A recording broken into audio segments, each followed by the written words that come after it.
This incident occurred during my 4th year with the police force. I had just started the job and still had that invincibility that most rookies have. That changed after what happened that night.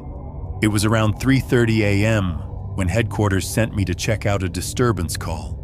The address was an old apartment complex called Hollow Creek.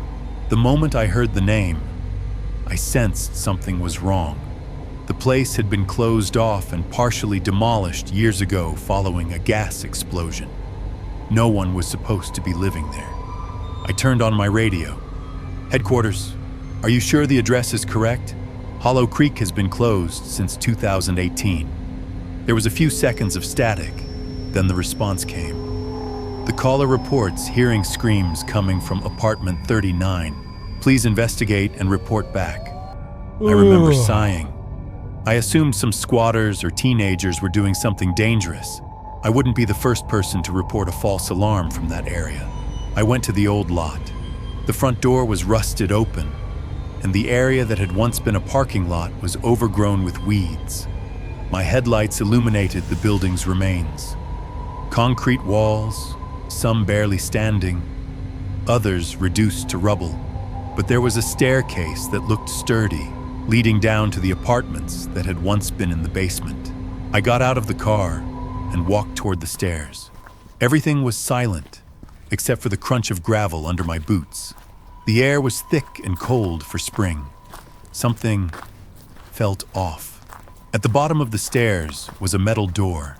It had the number 39 written on it in faded white letters. It shouldn't have been there. The explosion had destroyed most of that side of the building, but the door was there, plain as day.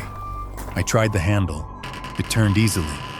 The inside was almost untouched. It was dusty, but all the furniture was there. A sofa, a small table, even a coat hanging by the door. The air inside smelled stale, like old newspapers and mold, but there was something else, a sour, metallic smell. I called out, "Police, is anyone there?" There was no answer. I checked every room, the kitchen, the bathroom, the bedroom. No one was there, but I found something strange in the bedroom. There was a wall-mounted rotary phone. The cord was cut, but the receiver was slightly lifted. This must have been the source of the call. But how? Then I heard it. A sound. Faint. A whisper. "Help me!" I spun around, hand on my weapon. Nothing. But the voice had come from the hallway. I stepped out and checked again. Still nothing. Then I noticed the hallway looked longer than before. The door I came through was gone, replaced by more hallway. Doors on either side now lined the corridor, each with peeling numbers that didn't make sense. 102, 87, 13. Like the layout was changing. My chest tightened. I turned back toward the unit I thought I came from, but it was different now. The furniture was overturned. The coat was gone.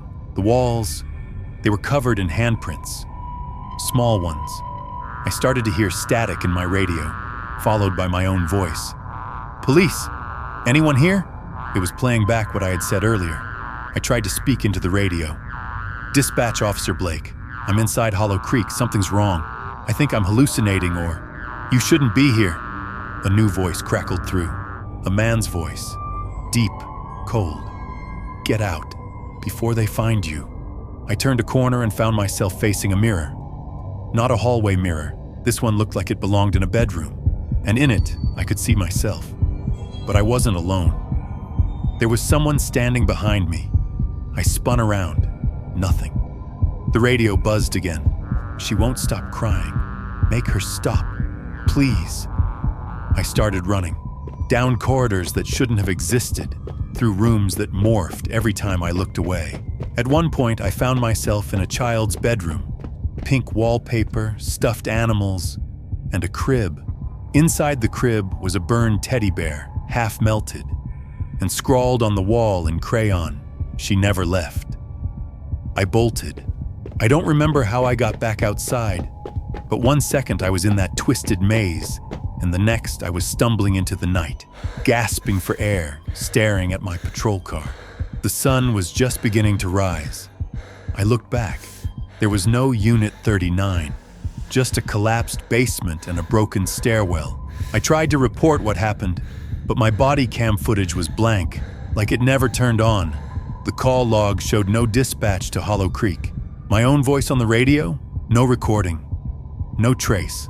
But to this day, whenever I drive near that part of town, my radio gets fuzzy. And sometimes, late at night, I hear a child crying through the static. I haven't been back to Hollow Creek, and I never will.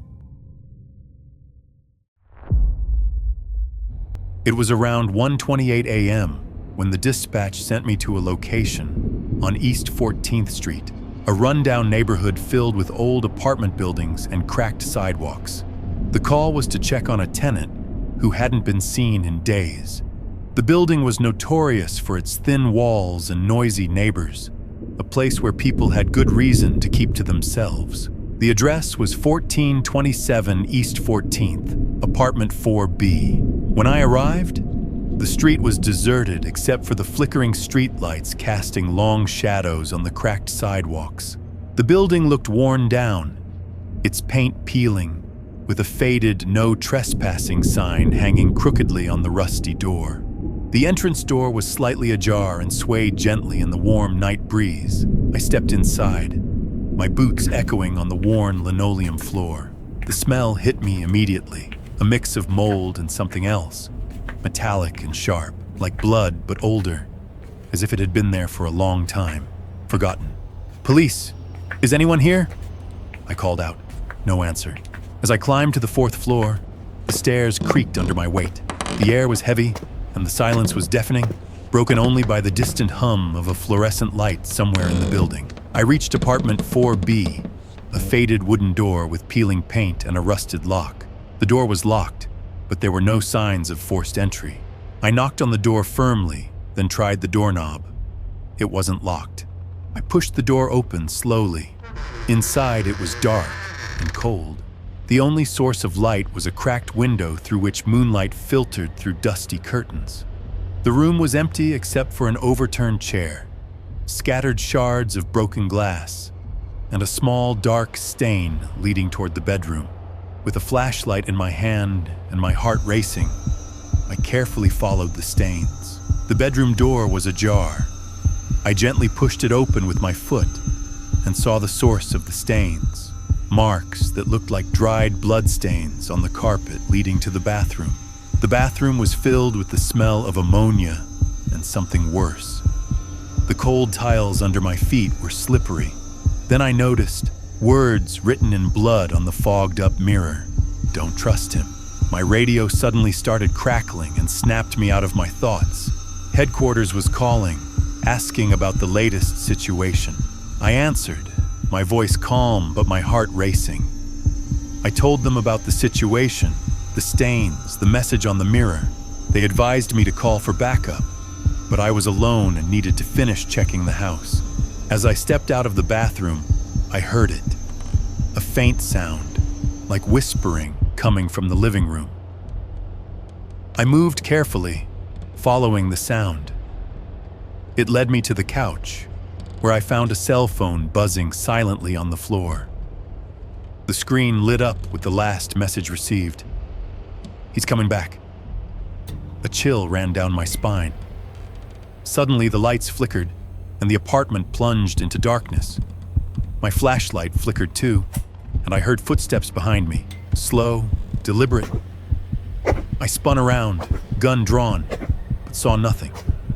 The whispering grew louder, almost mocking. I radioed for backup again, my voice tense. No response.